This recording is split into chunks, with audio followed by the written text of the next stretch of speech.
It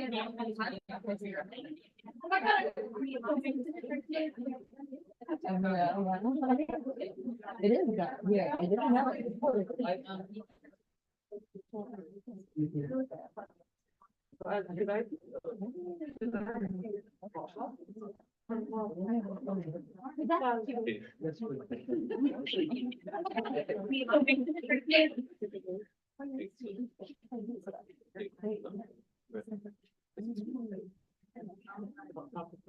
Yes, ready? Yeah, make sure. Hello, testing, can you hear me? Yeah. Okay. Yeah.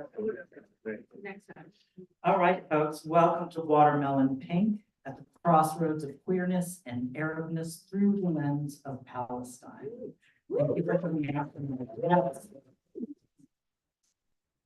My name is Greg Newton. I am the co-founder of the Bureau of General Services Queer Division, and that is the queer bookstore that is upstairs on the second floor in room 210.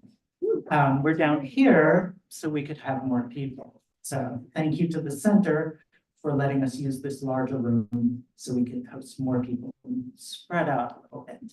But we did bring some books at the back down from the store that are relevant to tonight's discussion. So we hope you'll check those out. And we hope you'll come check out the store sometime. So our hours are Wednesdays through Sundays from 1 to 7 p.m. And then we often stay open later when we have events such as this. And most of our events take place in our actual bookstore. We're being helped out tonight by our volunteers, Kevin, Kelly, and Matsudas. Please thank them very much for their service. Normally, I would be passing a bag asking for donations for the Bureau. But given the situation right now, which we will be discussing in detail, we are asking you to donate to the United Nations Relief and Work Agency for Palestine Refugees. So there's QR codes for that you can use to make a donation. So thank you very much. And thank you if you signed up for our email newsletter. You'll get that every other Monday about our many upcoming events. We also have changing art exhibitions on the wall, so the Bureau is a busy little place. What else did I want to say? I want to thank the center again, not just for letting us use this room, but also just for being very supportive and helping us to put this event on tonight.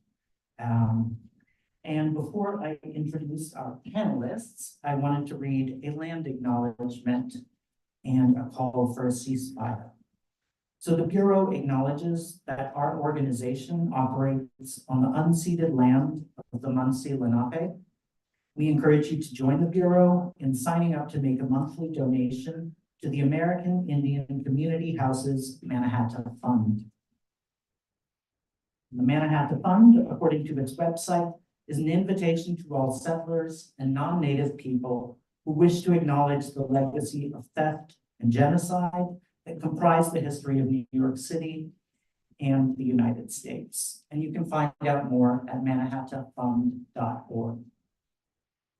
We also want to recognize that today is the 132nd day of Israel's genocidal campaign against the Palestinian people, funded by our tax dollars and enabled by our government's unwavering support.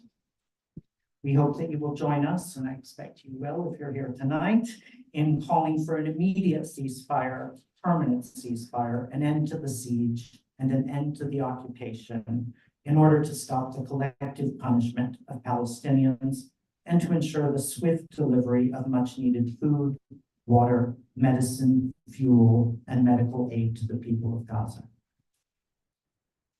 And now our panelists. So Afif is a journalist who's worked for Spotify, The Daily Show, and The Wall Street Journal. He focuses on queer and Arab stories. Afif lived through the 2006 Lebanon War and went to, it's such a dramatic moment, went to jail in Beirut for covering Palestine. He is now a content creator, professor, and freelance journalist. And you follow him on Instagram at Afifness, which is how I found him and how we're here tonight.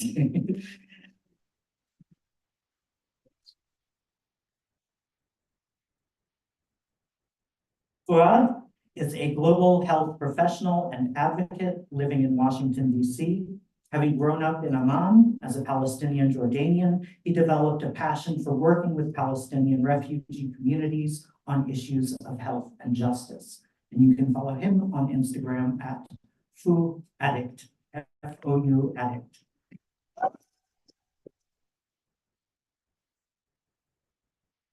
And Rend is a queer Palestinian Muslim content creator and organizer who's especially passionate about stories and storytelling as a means of resistance. If she could, she would spend the rest of her life interviewing every single person she wanted to and broadcasting their story to the world with the hopes of uniting us all in collective liberation. And Rend wins the competition for the best Instagram handle at officially Jake Gyllenhaal.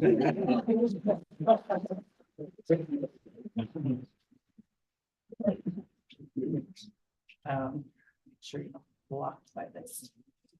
Feel free to take these mics off the stands. And I'm going to turn it over to Afif and we're going to get started. Oh, I just wanted to say that we'll talk for about 40, or they'll talk for about 45 minutes. And for the last 15 minutes, we do a Q&A. So if you have questions, please hold on to those for the last 15 minutes. All right, thanks very much, and let's get started. I really appreciate you guys being here, especially during such a catastrophically awful time. And honestly, thank you for being here, for doing this during grief. Like, this is a moment of grief. I did want to talk about UNRWA really quickly and why you think it's really important, because I do know that we think it's really important that we give money to UNRWA. So Fuad, please take it away. Yeah, sure. Oh, I guess this is not on anymore. Try. I tried. Silencing Palestinians.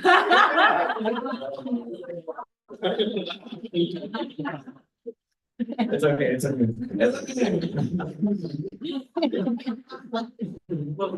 This is not a comedy show. So I'm sure that all of you have, like, if you're here, you probably know about UNRWA. So I'm not gonna spend time talking about all the stuff you can read online. I think all the great work they do you can read about there. But I think because we're here, we're sharing personal experience and all that stuff. Just like I was introduced, and my cousin Dean is in the front seat too. So our grandparents ended up in Jordan after the Nakba in 1948, and if it wasn't for the UNRWA, they would not have had access to just healthcare and other kind of civil services that no other government was able to provide to Palestinians at the time. UNRWA was only supposed to be around for a couple of years until the Palestinians had the chance to return, but here we are 76 years later, with feeling ever more distant from that reality, unfortunately, but we don't lose hope. So yeah, I mean, I think a lot of people don't realize that UNRWA is more than just a UN organization.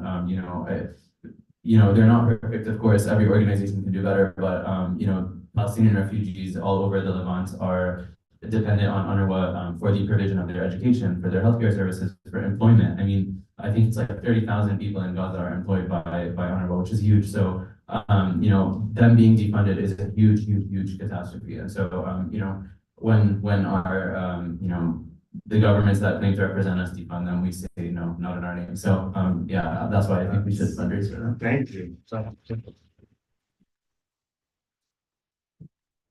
So we're obviously here to talk about, we're here to talk about, what's going on in Rafah is overwhelming. But I also do acknowledge that this is a queer space, and I want to also honor Cecilia Gentili. She was a Palestine advocate and deserved a lot more while she was alive, a lot more power. She changed what I thought about what power was, what power is. And so I just wanted to honor her along with all of the martyrs that we are here for. And this is about contributing to Palestine in the way that we can here in the West, as we can. So I think what's really interesting, given the building that we're in and the history of, where this building has stood and where it might stand in the future, I think it's an opportunity to call us in, call our community in. So I really want to talk to Rend first, actually, because she has made a lot of her time here in the last few months, this time here, I mean, a lot of her time in the last few months organizing against sort of the HRC because she found something out. And I really want to go into it, and I want to know about, you know, our role as queer people and how we're complicit, even if it's hard to really swallow. We are sometimes, and oftentimes, we are consumer capitalists in America, so we are a part of this oppression. And I think your story, this story, is really interesting. So I would love to know, like, how it started. Like, when did you find out all the things you found out, and how did you start working? Yeah, absolutely. So in terms of HRC specifically, I was scrolling on the internet, as we all have been lately, and of course, usually most days. And on both Instagram, TikTok, Reels, everything, I was just seeing like some kind of buzz start to arise around. Somebody was talking about how they went on HRC's website and saw that Northrop Grumman was one of their sponsors. Northrop Grumman is a weapons manufacturer. There was a report that was released, I forget which month, but in the last 4 or 5 months, where they were talking about Northrop Grumman being one of the longtime suppliers of weapons to Israel to send weapons to Israel to kill Palestinians. So not just in this current genocide, but a long history of that. And I was talking to my wife about it, and she was like, "Oh yeah, like I've been fighting HRC for decades." She's only a little older than me. And she was like, "I've been fighting them for decades, like during the Iraq invasion. They were up to some fuck shit and all this stuff, and they've always kind of like, you know, not kind of, but they do trans people under the bus multiple times. So an organization that claims to represent, advocate for queer and trans individuals across the United States." Has not been holding up their contracts, essentially. So the way that the campaign was born was I actually saw these posts start to come out of the account Queers in Palestine. So to me, that was sort of this like, okay, this is what you're calling on us to do here. That's what we like to do with Palestinian liberation. Let's see what the Palestinians are asking us to do wherever you are in your community. Whatever community you're a part of, let's see what the Palestinians are asking of us. So really the goal is to uncover every complicity possible. And as queer and trans people in this country, the call to action was uncover the complicities across LGBTQ plus organizations, whether they be HRC, GLAAD, Trevor Project, the bigger ones, or the smaller ones like the center that we're in today. Because it's our responsibility as queer and trans people with the context that pinkwashing is a weapon of war, and with the context that these organizations are heavily complicit. HRC being the biggest example because they're the largest national LGBTQ plus organization who I've personally never felt represented by, as I'm sure many people in this room haven't, but it doesn't matter because I'm Palestinian, because I'm queer, it's my responsibility to say and do something, as it is everybody's in this room, because they go to Congress and they lobby on our behalf. And we have to say absolutely the fuck not in our name, that's not gonna happen. So that's really how it came about. That's how I discovered it. And from there, yeah, we just kept rolling. What, take me to the day of the actual protest, because I was sort of along the ride, as in I was a journalist who sort of knew it was happening, super impressed at how it was happening and super excited about it happening. Yeah. So could you tell me, like, day of, were you like nervous? Like, what was it like, and what did you have to physically do? Yeah, I was definitely nervous. There was, I'm sure a lot of folks in this room can attest to the sort of, let's call it, challenges and joy of organizing. So there's a lot of things that came up in that process. But I think for me, like, I've always kind of been like, you know, I think as queer people, trans people, people of color, Black people, Indigenous people, we're kind of, it's just part of our life just to organize. I was talking to a friend yesterday who called it organizing for survival. That's just what we do. So it was always familiar, but this is my first time actually organizing an action. And like 3 weeks in, I was my wife and I was like, I need help. Actually, she was like, you need help. So she took over a lot of the admin that I'm entirely capable of doing. And then from there, we just continue to involve other autonomous groups and individuals who are interested in being a part of it. Because the appetite was there. There was a lot of people who were like, oh, I've heard about this. Are you doing something? I was like, yeah, actually, come plug in. And I'm not going to go into detail, I'm not liberty to say who's involved, what groups or anything like that. But I do want to just speak to the fact that everybody in this room should feel empowered whenever you're thinking, I wish I could do something about this. You can and you should. So find a way to do it. Plug into people that you know that are like-minded, find their people, and eventually you'll find yourself in a web of 300 or 400 queer and trans people who wanna fuck it up. Yeah, I feel like, so we were talking on the phone the other night and you said some really important things that I kind of want to bring up. Just like capitalism has bastardized our identity, war profiteering is like normalized. And I just want to talk about this because it's such big thoughts, but they're also real and true. And Yeah. I think as queer people, we do uplift systems in ways that we like glamorize them, you know, we make them cute. And so we just, and then it's like, you know, I wanted to talk to you about what do you mean by when you said that liberation is like not an instant gratification concept? Yeah, I think I want to speak to that first from a Palestinian perspective, where I'm sensing this sort of like frustration. And for the record, I don't see the momentum dropping. So if you hear anything about that, I'm of the vision or whatever that's made up. The momentum is rising every day. We're part of it. We're seeing it happen. So don't worry. But what I mean to say is that that's not going anywhere. And from a Palestinian perspective, we've known that, as Fuad mentioned, we've been doing this for 76 years. It's No, our- not me, but. And you. I look good. 76. But no, it's just something like yeah, it fucking sucks that we've had like 5 months of like actual goddamn genocide, right? But like, that doesn't mean that what we're doing doesn't have an impact, doesn't mean that what we're doing isn't doing anything, like, and I think capitalism wants us to think input, output, but like, that's just not the way it works, because the reality is that we are unleaving years and years and years. Like, you know, not to go off on too much of a tangent, but if we're talking about like South Africa and what that looks like to dismantle, capitalism was not the same place that it was today, right? So like, even though we like to draw to that as an example, we're talking about completely, like the ball game has more rules than it ever has. We're coming up against so many different things. Stop Cop City, people are getting arrested on charges of terrorism.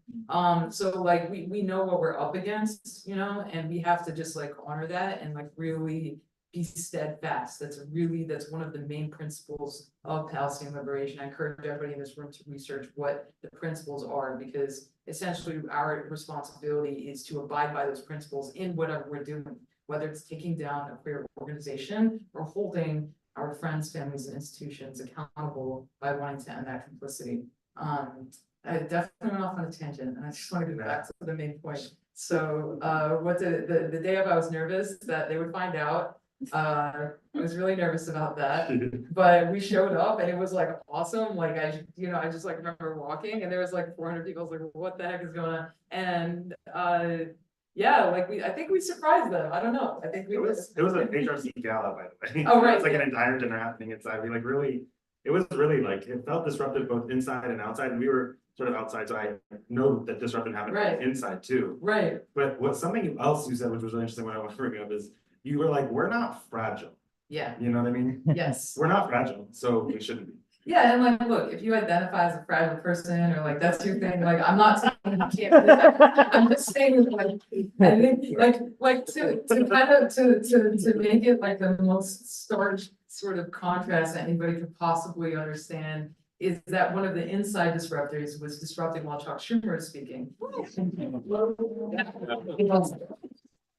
And we actually on purpose sent Palestinian and Jewish, queer and trans people inside to just show like, no, we're actually like, we are together. We're doing this together. Yeah.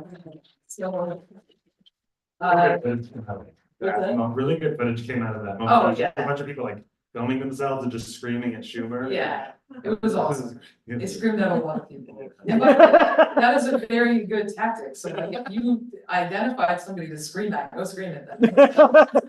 And I think with, oh, I just saw that somebody put like a pile of shit outside Nancy. I think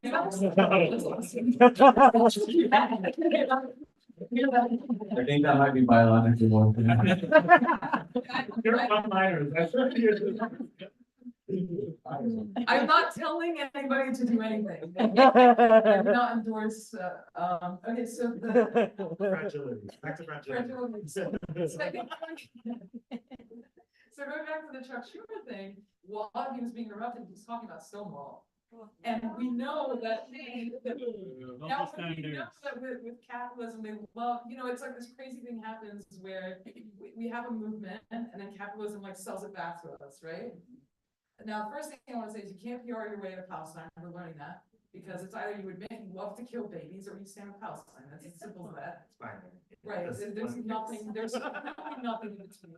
Now, with this, when he was talking about Stonewall, it was like insane, right? Because like Stonewall's happening outside, bro, you know, like literally, that's like, the revolution is outside of what you think. So this sort of like regurgitation of our culture and our history, which isn't fragile. Queer and trans people, it is like in our history, it is in our culture, it is queer culture to resist colonialism, imperialism.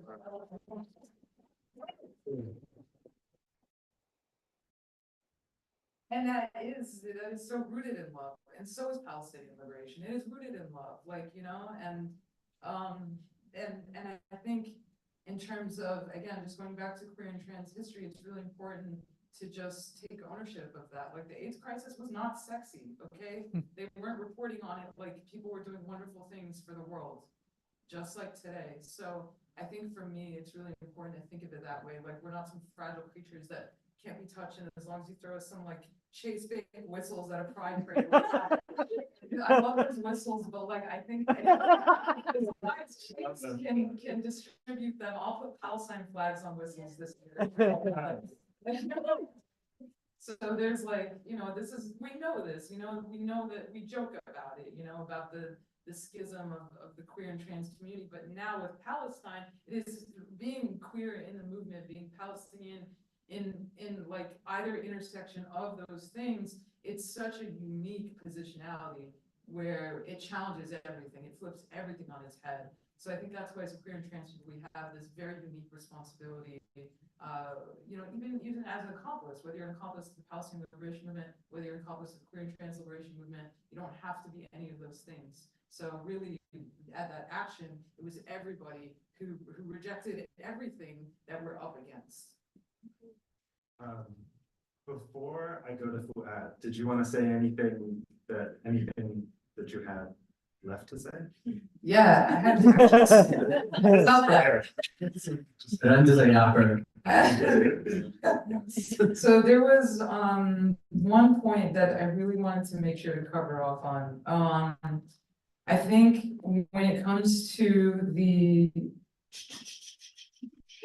okay, I want to talk about two things. I want to talk about impact. That's one thing I want to talk about. And then the other thing I want to talk about, Cecilia, just for a quick moment. So when it comes to sort of the impact of this, I want everyone to understand that it's not just about HRC, okay? And I hope that's been made clear by now. The reason why we targeted HRC is because they're the largest national LGBTQ+ organization with the strongest lobbying power. And we know now that in terms of ceasefire, we need to go through Congress to ensure that that happens, right? That we can at least just call for it.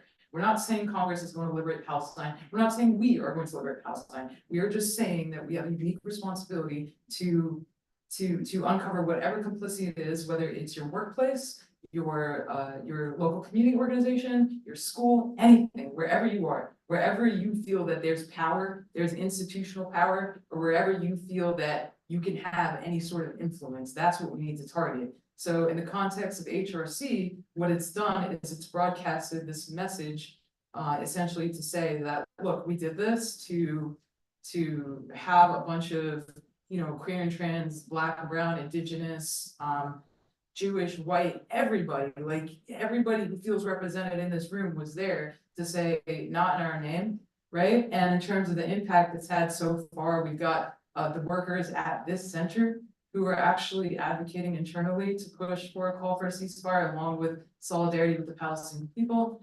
We have the Philly LGBTQ+ Center has done the same, ACT UP has released an official statement. So I'm getting a lot of messages, like everybody that I'm in community with is getting messages that like, we want to do something, what can we do? Even people thinking about pride, how we can influence pride. So, and again, the unique responsibility we have is that pink washing is being weaponized, so we have to speak out against that. And also there are like actual material connections that we need to be challenging and tackling. So that's the impact that we've seen so far. And at the event, people left. People saw the flyers were hanging out and they're like, oh, we don't want to actually be here anymore. And that was really empowering. And when that happened, people in the crowd were feeling moved. You know, people were walking up to me and just being like, wow, like that's wild. Like we got the message from the LGBT center workers saying like, at that event, we received the message and we announced it there. So it was really like a lot of things were happening. And I think that the main point that I want to walk away with from that, again, is in terms of challenging complicity, like, don't just expect your institution or your organization or your people to just, like, if you're the one thinking it, then do something, you know, and find your people, and like, you will find other people, they're there, right? So it's really just about doing everything you can, and then also encouraging external pressure. Just yesterday in Washington, DC, on Valentine's Day in DC, a bunch of people from the same representation, essentially unaffiliated with the groups that organize in New York, had their own action, right? So we are seeing this effect. The Trevor Project workers, they've released a statement as well. So again, it's the workers. Think about this as like worker power, right? That's a big part of all this. It's a big part of how we're going to unweave this here in the United States. So that's the impact, complicity, and then on the note of Cecilia, I didn't know her, but a lot of people who were close to her loved her very, very dearly.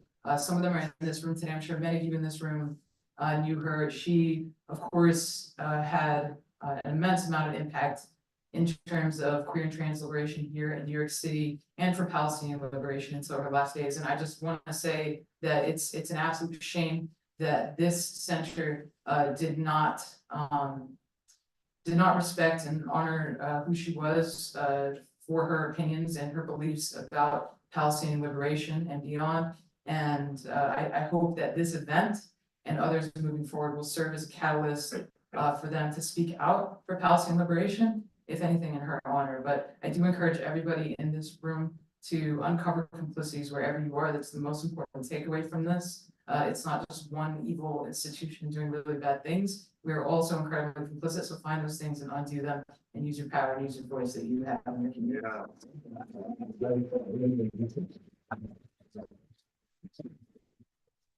Yeah, I would sit here in the building, we thought that would be an important place to go, honestly, so thank you, and just rest in peace, Cecilia. I loved her so much, she was such a bright light. And with that, I really want to talk about what she did, right? She would center Palestine, and I think that that's an important part of the conversation, is that it's not really, it doesn't matter if the opinion is controversial. The thing is genocide is happening, and every human with a pulse, like that story is a story that matters to them, whether they are willing to admit it or not. And I wanted to talk to Fuad, because Fuad is someone who is much closer to the region than I am, because I was born and raised in Atlanta. I go to Beirut, but you're going to Amman in 2 days. So how, in your opinion, when you were talking to your friend and you were telling me about this, like, sort of moment where you're saying, like, you're worried that a lot of we might be setting a precedent where who we identify with is who we have empathy for, and how radical empathy is like shouldn't be so radical, right? It should just be empathy.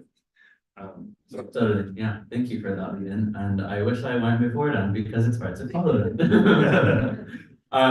So yeah, I think one of the hardest parts of being gay and Palestinian at the same time is, is that it's always happening at the same time. And depending on who you're talking to, I mean, it's like right here, I'm sitting up here, and probably the least interesting thing about me in this room is that I'm gay, right? Because like, look at us. Like, but I'm Palestinian. That's probably what's bringing you here. And so, I mean, and I don't say this to say that there aren't times when I do center my queerness, and usually it's when the demographic of the room is split, right? It's like when I'm in a room full of Palestinians and there's 2 queer people there, and then that's what the most important thing to talk about is. I think this has become really salient for me through my activism. And when I say activism, I mean like literally just like going out and protesting, like putting myself out there, talking to people, like, raising shit at my company, like all that kind of stuff. Like that is like just what is accessible to us day to day who like are not, maybe don't consider ourselves professional activists. But I was talking to my friend about this concept of radical empathy and how much I like radical empathy, that you can step outside of your identity and you can really just show up for other people. Because I was telling her, in a lot of the queer blogs that I've been seeing forming in the protests, like for Palestine, a lot of the people that are leading the chants in those groups, a lot of the people that are mobilizing and making those resources and posters and all that kind of stuff are not themselves Palestinian, right? So they're kind of tied in through the queer identity, but not necessarily the queer and Palestinian. And so I was telling my friend, I think this is so awesome that, these people can be so radically empathetic with Palestinians. And she was like, why do we keep slapping the word radical on it? Like, what is so like crazy about being against genocide? And at the end of the day, we're not here just saying stop killing gay Palestinians. We're saying stop killing Palestinians, and then an extension to that is stop killing people, right? Like, look at everything else that's happening around us, right? Like, I mean, even just what came out of the aftermath of October 7th, you have Yemen and Lebanon and Syria, and it's a regional thing, and it's always been that. And I think we need to expand our understanding of Palestinian solidarity to include everyone who's impacted by the violence of Zionism, and not just these small segments that we fit ourselves into, right? So like we as a group and as a community in this room, our solidarity extends to all Palestinians of all creeds and not just the queer ones, right? I mean, how many of us have problematic aunts and uncles and parents, right? Like, would we support a genocide against them? Absolutely not, right? Like, I mean, when has that ever been something that queer people are supportive of? So yeah, I just think that we should, I mean, of course, I feel like I'm preaching to the choir in this room, but I just really think that we really need to de-radicalize the concept of radical empathy. I think it's our basic fundamental human core to be able to look at people and identify with them regardless of where they come from or how they practice their faith. So.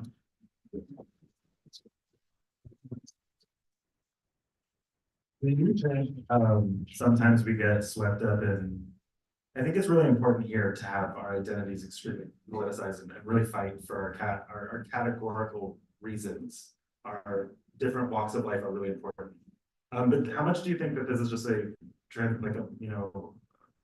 missed in translation, or what I mean? Like, it's just like a different culture. Like to what can you speak to that? Is that true, or is that just like reducing it completely? The obsession with identity. Yeah, like we're very like when we go to a grocery store, I always say this, when we go to a grocery store, like how many cereals are there? There's like different categories of cereals, and it's just like it's cereal, but with that said, that's not true in every sense, right? Like every sort of argument has its counter. But I wonder, because we're talking about it right now, and I just think that that's a curious question I have, is like how much do you think is about culture and the difference between people? There's a lot of like parsing of things that needs to happen here to really get into the subject, but I think that like in general, someone's decision to identify with a part of them or not, or express that, is a completely personal thing. It's when it becomes impossible for you to do so because of external pressure that it becomes a problem, right? So like, if I want to make being gay the most important thing about me, then sure, like that's whatever. But like,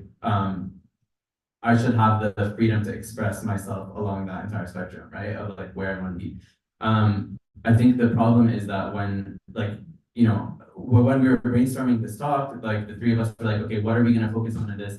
What do we bring to a panel like this? Why are we qualified to talk on these things? And I was kind of just like I'm talking about the de-radicalization of empathy, like let's de-radicalize what it means to be queer and Palestinian, because none of us chose either of those identities. You know what I mean? Like it just happened to us, and all of a sudden it's this controversial thing, right? And like we have to choose between the two and all this stuff. And I'm just like, this is who I am, and I'm not either of those identity when I'm like alone, right? Because I'm just myself. I don't have to like put a label on it, and it's not that I'm against labels. I mean, I am in some ways, but I also am not in others. I mean, it's true. They're great and they're bad. Like I mean, labels at the end of the day are a product of language, and we use language to express ourselves. Like, it's how we like communicate how we're feeling with other people around us. But I don't want to be subject to my identities. I want to be the owner and the leader of my identity. So yeah, I just like really feel restrained when I am like, when I identify as gay in America, when like being gay is all about like rainbow and capitalist pride and like HRC and all that. Like I literally have never hated myself for being gay, until now, because I'm like, because like I feel like I'm being isolated away from my Palestinian community because they're seeing on TV all these pride flags and like these Israeli soldiers holding pride flags, and I'm like, that does not represent us. Please stop it. Like I'm like that isolates me more in my own Palestinian community. And I totally.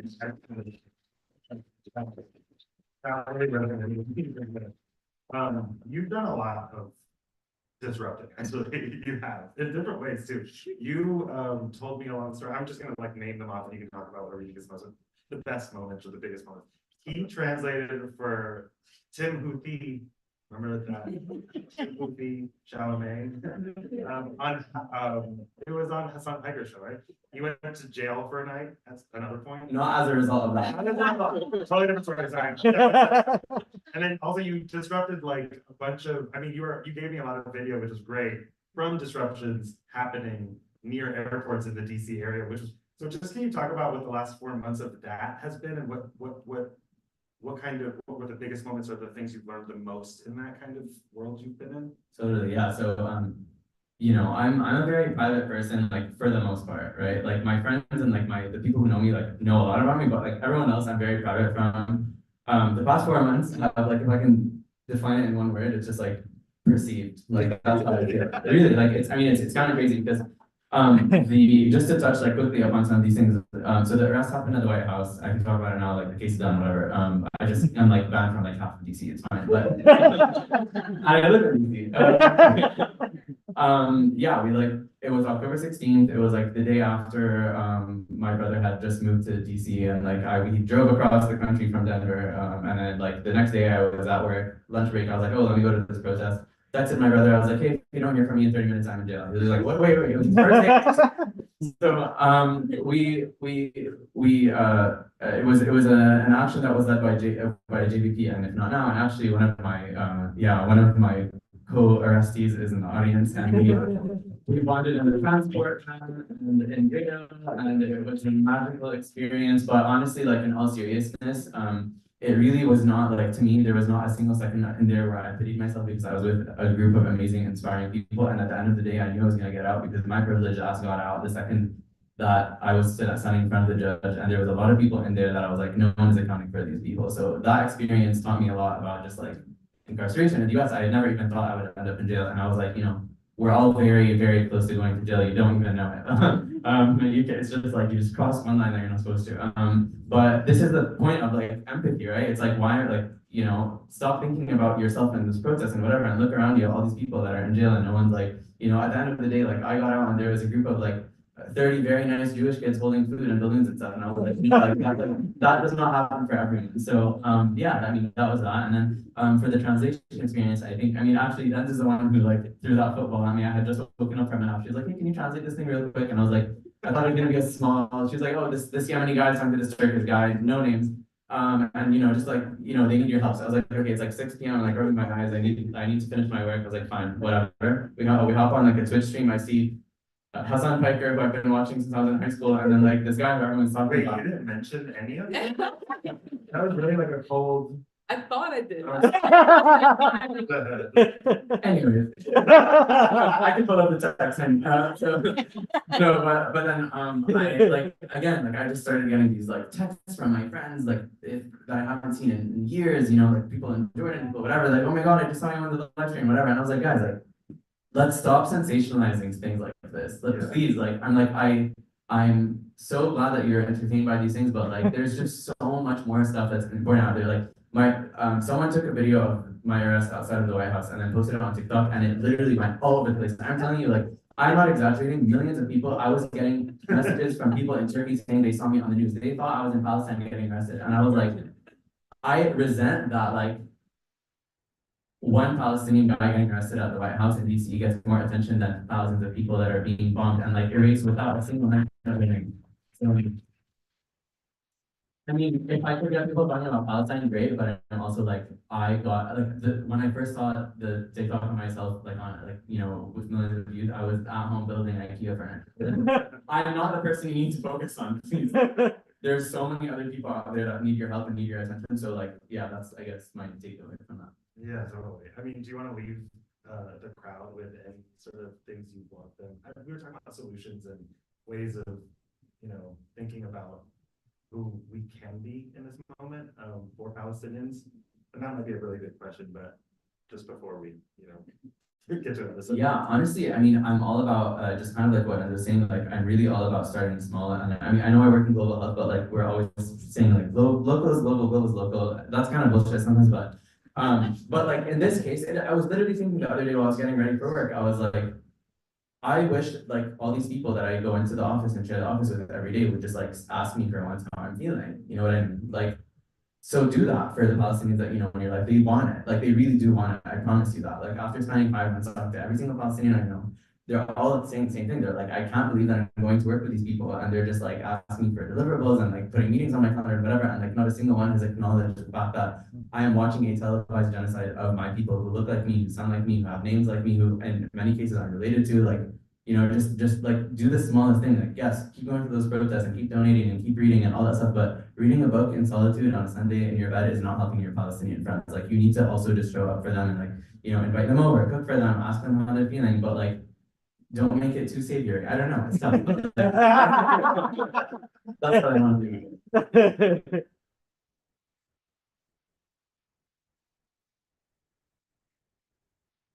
Really happy that I basically found them separately and became friends with them separately in a totally, and then I was like, do you guys, I was like, do you want to do this talk? And I think I'm, you know, gonna invite Fuad or Ren, and they're like, what the hell? Like, I already know they already knew each other. They've been friends for years. So really, it's just been so great excitement working with. But yeah, I thought that I would hand the mic over basically to them to ask me questions because we just wanted to get through these sort of subjects before we open up the floor, basically. Yeah, absolutely. So I think you're a journalist. I'm just someone who talks my shit online. Some reason people like it. So as a journalist, I'm curious to understand I've been following you on social media, you're sharing a lot of GoFundMes, and just like knowing that biases are bad when you don't acknowledge them and that everyone needs a lot of help. I just want to know what you're learning about your own journalism in this process. Yeah, totally. I think like what's really interesting about the social media presence of news gathering and like what we're doing on social media, which used to be on TV and also was on other mediums, is that like actually everyone's just becoming really authentic. Like we're like now like extremely used to authenticity, even if it's honestly wrong. A lot of times, sometimes it's unfactual. So that's like a huge problem, but we'll get to that second. Is that like I was watching like a morning show or whatever with, it was just like something that came on YouTube and it was like very, very like manufactured and produced. And it was so unnatural to watch these people to know each other and then like suddenly do a thing together. And it was making me realize that the thing that has come out over the last few years from like COVID and BLM is that like we're so over it that we can only consume, or it's becoming more normal to only consume stuff that doesn't feel manufactured in plastic. And like I have learned storytelling always really helps. Like the more you get close to a story, the more likely you might have someone donate to a GoFundMe. So I feel like in sharing like stories, I've tried really hard to be as close to the facts and tell a story, because that's what people are expecting all the time. That's what people need to feel less overwhelmed in the sea of sadness, is just like locking in and being like, this person has this thing that happened. This is the beginning, this is the middle, and this is the end of their story. Like not the end of their story, but like where I'm gonna wrap it up so that you can understand what you can do to help that person. And I think that like we can all make videos, we can all like call for all we want, but we need to get to know Ghazalis. That's how we say Gazans in Arabic. We have to reach out and find out who they are and what they need from us, because that's literally the point of journalism. Like there's all these like extremely high-minded ethics and stuff, but really like biases are only really bad if you don't know them and you don't sort of check them at the door and say, hey, I'm going to tell you the story of the Palestinian side. Like I already see that the Israeli side is extremely well covered. So I'm going to just sit here in my lane and I'm going to tell you about, oh no, this is really important to me. I'm going to tell you about I'm going to tell you about this side of the story, which means there's a lot of stories and we have to get through these stories. And you have to become normalized to these just being regular people, which is sick to say, but it is the process I've experienced, is like, people are like, why the hell do you need to humanize us? Like, we are literally human. Like, you don't need to humanize us. But it's like, no, literally, we are the dehumanizing. It's like consumerist. We just consume information that's like propaganda. Like, this skin cream is going to make you like look really good. It's like, that's propaganda. Like, that skin cream is probably not going to do anything for you. We've normalized things in our culture that is like just like stories that have an agenda to make you spend money and to make you invest yourself into a lot of systems that are not good for us. But I could do that all day, but it's more like undoing that and like trying to look at the things that are not invested in, which is just like human capital, like humans, right? capturing people's voices, if they can send you a voice note, like capturing people's videos, if they can send a video, the Wi-Fi is bad, but it's like, try to engage with these people at this point. Like at this point, 130 plus days, like at this point, we need to be doing more than talking about it. We need to be talking to them about it and being directed by them, because if there is a hierarchy, I think in, you know, I would never really speak on things that a lot of people get trapped into speaking about.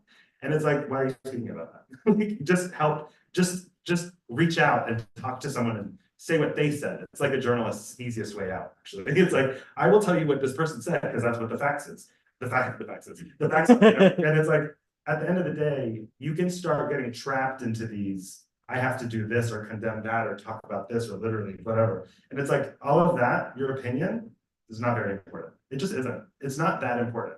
What's important is relaying facts and doing calls to action and trying just to hustle in that way. So I mean, that's a long answer, but that's, I think, what I've learned from just like engaging with like the evolution of making a video about something that's like reported on to like, oh, I should make videos about people. Like they need their story told just for some call to action for help. Yeah, absolutely, Afif. And I think this reminds me of what we were talking about earlier with like capitalism and how we have to be so incredibly anti-capitalist every single day, especially as queer people and trans people. Like we've watched our movement get sold back to us, and Palestine is PR proof. Like you can't PR your way out of Palestine. You either are in solidarity with the Palestinians, or you have to admit that you love killing babies. Like there's really nothing in between. At this And point, it's it's obviously, absolutely that. it's not just babies being killed, but I mean, if we're gonna go with the worst example possible, then that's it. So I'm curious to hear about that in the context of something you say often, which is about the currency of power that's shifting. So what does that exactly mean to you? Honestly, I'm just gonna piggyback off of what Fuad said, which was like that moment where he was on Hassan Piker's show and people were texting him about how cool it was to see him. It's like that. Like it's like that culture, that currency of power is like, it's like, why are you idolizing anyone? Like, why are you standing in an army? Like standing things leads to standing the IDF and like literally sitting here and being like, oh, you know, the IOF is the most moral army. It's like you're standing in an army. Like that's what happens when you stand other people and really put them on a pedestal. And I think our culture, it is glamorous. And I don't want to like, I'm obviously in a capitalist struggle. I'm a capitalist. Like to act like I'm not would be a truly a bold-faced lie in the systems that we run, like what I'm a part of. But I do have a lot of critiques of the system that I'm a part of. And I think that that's the vibration we need to always have, is like the critique should be on what is representing us, what is our economy that we're buying into. And obviously we're not going to be perfect, but to me, it's a bit about understanding that power is real, so you should use it and you should totally leverage whatever power you get. You've got a lot of Instagram followers. You can direct people to a GoFundMe. Why are you doing anything else? Like, what are you doing with your power? Like, you know, like, what's the point? What's the point? People are, and I think that this has come through life experience. So I don't like expect everyone to feel experience with the Middle East and like see like why it's important to like to direct people towards a thing rather, or an idea rather than like a person all the time. You know what I mean? Like it's boring, it's played out. We have spent all our money doing this. Like we spent all our money like following celebrities telling us to buy things. We have nothing's changed materially by doing it. It's like we need to use our leverage and our power and our like celebrity or whatever the hell like grows from you getting out there and being really public about how you feel and use it for something. So like the culture shift it feels like it's not happening because of Palestine alone. It feels like it started happening. Remember when the celebrities did that like song during COVID? I mean, listen, like it was like, huh? You know who was in that video? It was. It was. But that's what I'm saying. It felt like it felt flat. It was like whatever. This is cute, I guess. And then it was like, no, it's not. And then everyone just started admitting how unreal it was and how weird it was. It's just that feeling. I'm like not trying to call anyone out. I don't think it like. I think that's just like another version of it. It's like get over it. Like, you know, putting this, you know, glossy part of our culture on display all the time makes us feel fake. It makes me feel fake, especially when this is happening. And it just so happens that this genocide might have started in an extremely it catalyzed on October 7th, but also there's been war. I've been a part of it. Like you know what I mean? Like when you experience war or whatever in the Middle East, it changes how your ego sees other egos. You know what I mean? And it doesn't go away. You're always gonna be whatever. Like it's not about like your ego dying all the time, but it is about your ego recognizing what is unreasonable in a world where someone is like a child and in prison, or unreasonable in a world where like there's a person who's like not getting medical aid right now in like the most unnecessary situation ever, right? Like it makes you stop looking at commercials and thinking like, oh yeah, I can buy into that. You know what I mean? Like I can buy into that. I can't. I like stopped. It stopped, happened a while ago, and I think it's happening to a lot of people. I think that this genocide on a visual makes you see that your culture, your brain power, your like feelings change. And I think like collectively that's happening. I think Arabs and Palestinians very specifically, and Lebanese people specifically too, anyone who's like experienced war, I think that shift happened for us a while ago, and that we like play in the world of make-believe a lot, and we can do that, but we often get sobered up. I think that's just happening to everyone else too. And I think that happens to queer people. I think trans people and everybody who's ever had like an extreme trauma that can't be remedied, you know what I'm saying, will never be remedied. It just won't be remedied. You're just going to live your life and like you're just gonna have to carry it. You have a different relationship with like the glitz and the glamour. You just do. Yeah, absolutely.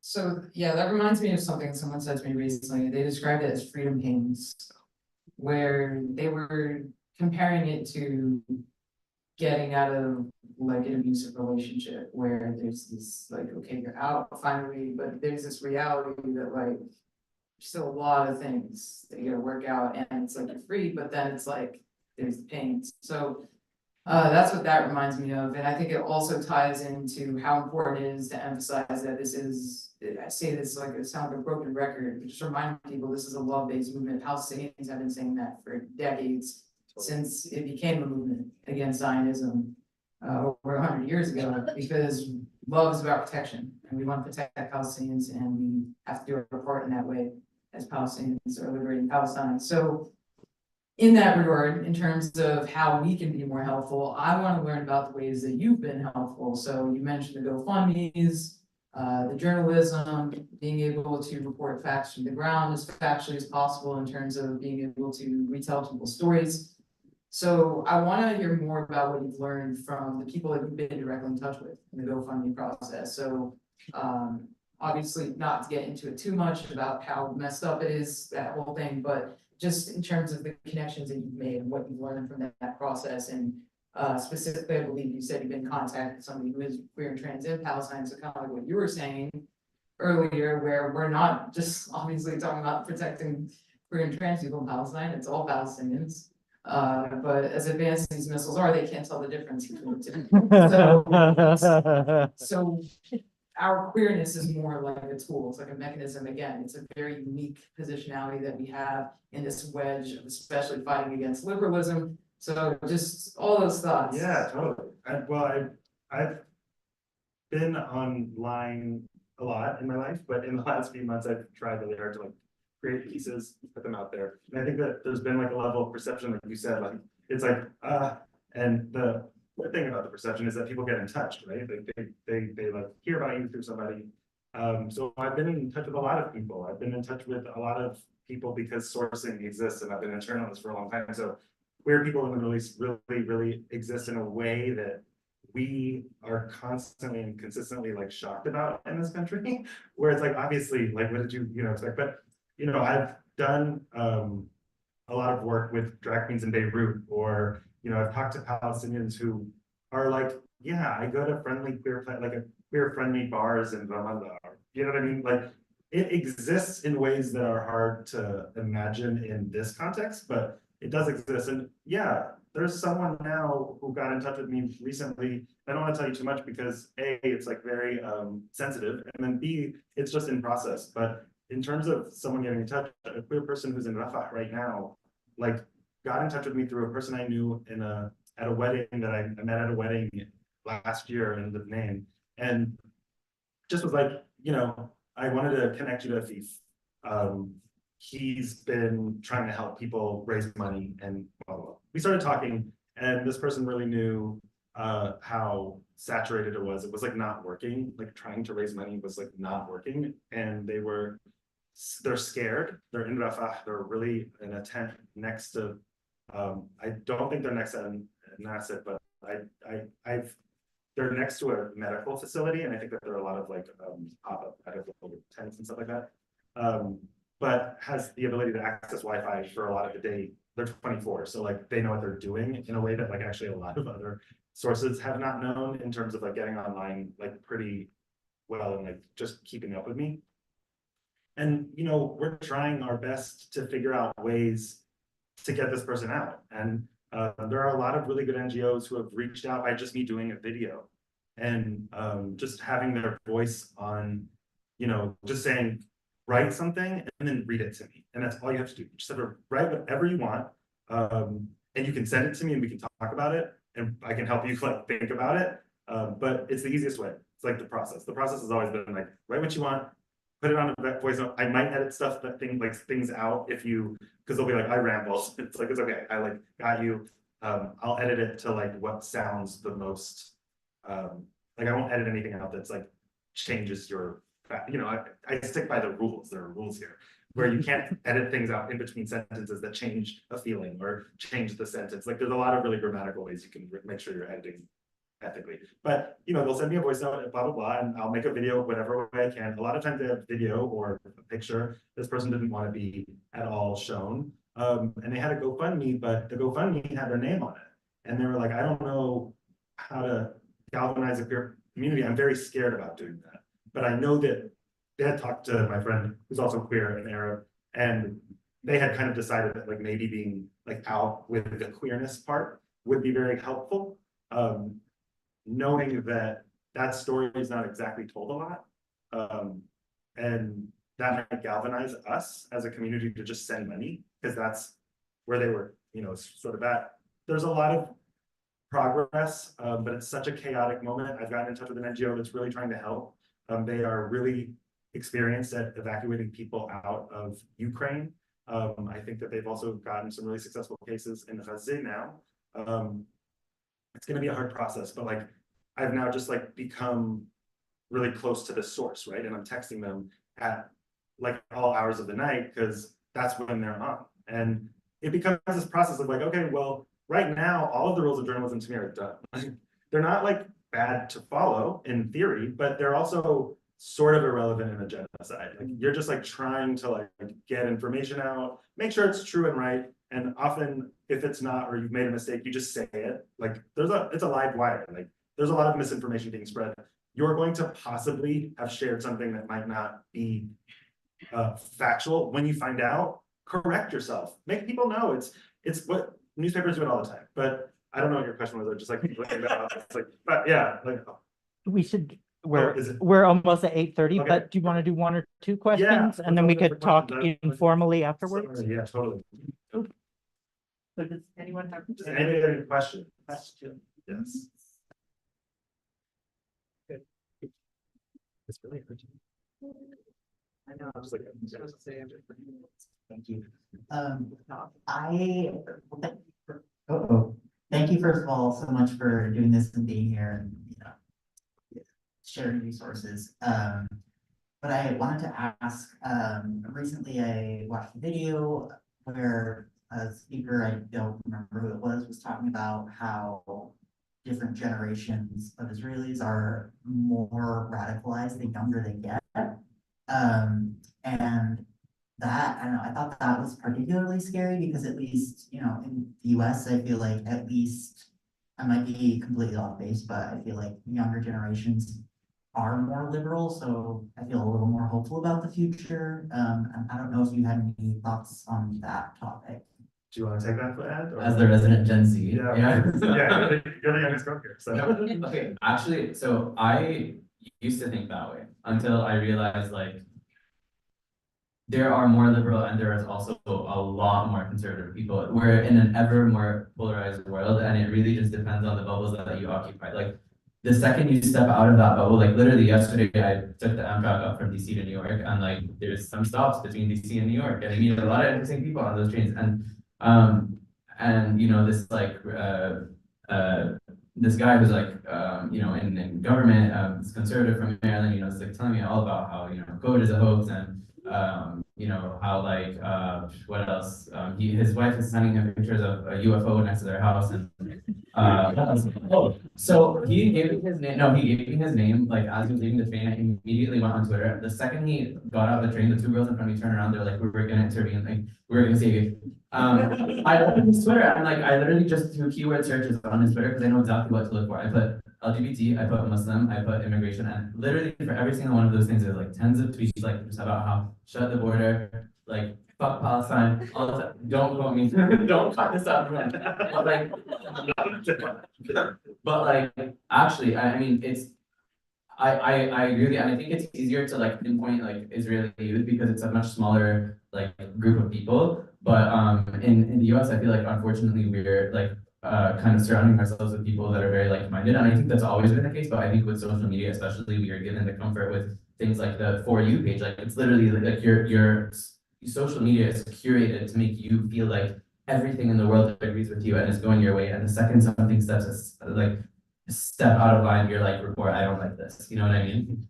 So yeah, I would just like, I'm not saying lose your optimism. I think optimism is great and I think we need it. But no, I'm serious, but I think we need to be realistic. I think we really need to be like aware of what is going on around us and like always be ready to just like, defend your values and like just like keep doing the good work. Don't get complacent. Like there's snakes everywhere. I would say this.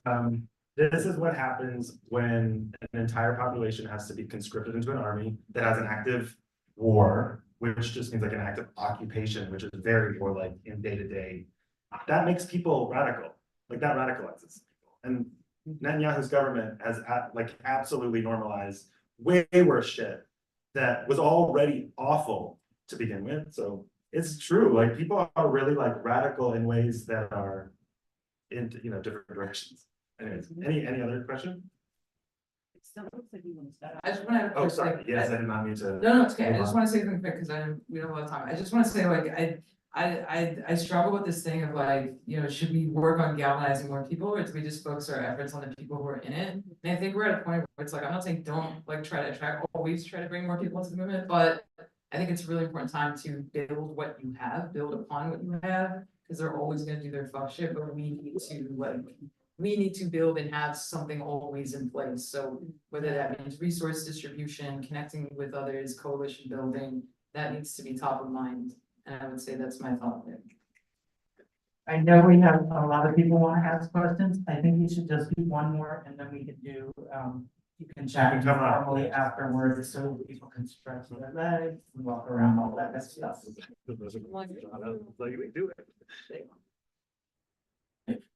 Yeah, you mentioned about the politician who are the opposed. I'm just wondering what also the is the guy who believes that vaccines cause autism. No, I'm just but actually that's gonna lead to my next question because like I'm a disabled person, I'm autistic. I was just wondering if you also know anyone in the community, like in your community especially, who are also disabled. Because I know we were talking here about in this case about like the intersection of queerness and Arabness, especially Palestinian, but also like I was wondering there's also with the intersectionality also when you factor in being disabled, like the disabled folks. So I was wondering if anyone in the community were also who identifies disabled. This is a mass disabling event to express that. Sorry, this genocide is causing a lot of disability in the Palestinian community and in the Lebanese southern community. Like it has already, but I want to. Yeah, I mean, if your question is more about like people who are active and like visible like members of the like Palestinian movement and all that stuff, definitely. And I think expanding on like the definition of disability and what you were talking about too is like we're seeing a lot of physical disability, but then also there's a lot. I mean, and as someone who works in public health, we're always talking about mental health, and how and I don't like I don't like the word disability. I know I just words are tough, right? Like it's hard to like define what I'm trying to get at. But yeah, I mean I know and like some people don't mind it, and but I think I've always been really just like it honestly haunts me how much on a population level there is so much PTSD in the Palestinian community. And like what I'm always saying is like the P in PTSD stands for post, and we are not allowed to access the post, right? So it's like complex PTSD. And like I mean, you were talking about the day after and what happens after, you know, like the first day after liberation, I'm like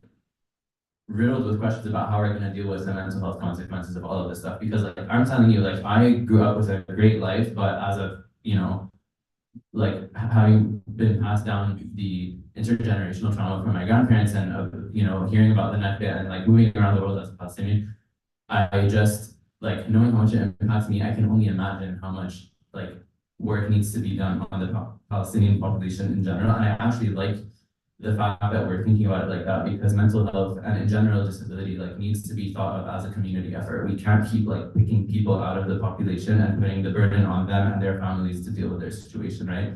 I think, and in general, I'll be honest with you, like I think like growing up in Jordan and in the UAE and different parts of the Middle East, like we as Arabs also can do better in general at making our spaces more accessible, taking the stigma and the shame away from disability. And in many ways, I think the reason that you're seeing more and more people, you know, be comfortable to speak about their mental health challenges, but also their physical, you know, abilities is because they're seeing, I mean, people like us, like, I mean, you know, even being queer and Arab, like, we're seeing all these spaces pop up through this movement because people are feeling so emboldened. So unfortunately, I don't have any specific names. I know you probably wanted me to give you them, but like just off the top of my head, I don't. But I don't know if anyone else in the audience does. Like, please engage. Yeah, Thank you for shout that. out to resources. All of Lebanon struggles with PTSD, not PTSD, it's complex trauma. I experienced the 2006 war, which was horrifying on my psyche for years, probably still, honestly. And that kind of thing is so normal to Lebanese people and Palestinian people because of the IOF. Like they indiscriminately bombed in 2006 when I was there, and it was what they call the Dahiya doctrine, which is Dahiya is a neighborhood in the name. And in 2006, it was horrifying. Like I was hearing bombs everywhere. Like we had to escape, and that literally changed all of my psychology, I think, really. And you know, it's so I would love to hear that resource list. I think we should definitely figure out a way to share that. So I appreciate you asking that question. Yeah, this is a weak spot that we need to work on. So thank you for identifying that. Thank you for calling us in. Thank you. Thank you.